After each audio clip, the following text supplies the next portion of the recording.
разговорот со дедот и остави синот без отвор.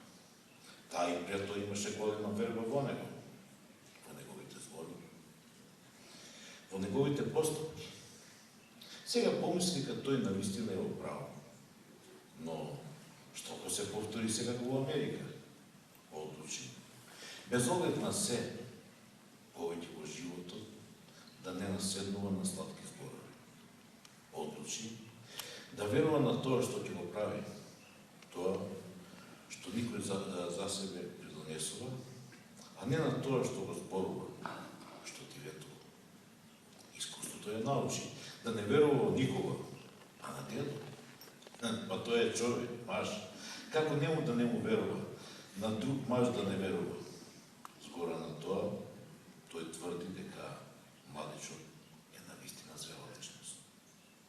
Бабата рече целосна загадна.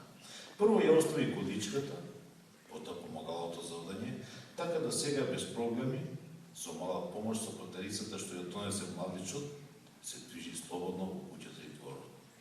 Нашега рече дека наскоро ќе ја фрли батерицата, па да видат тие како се пешачи.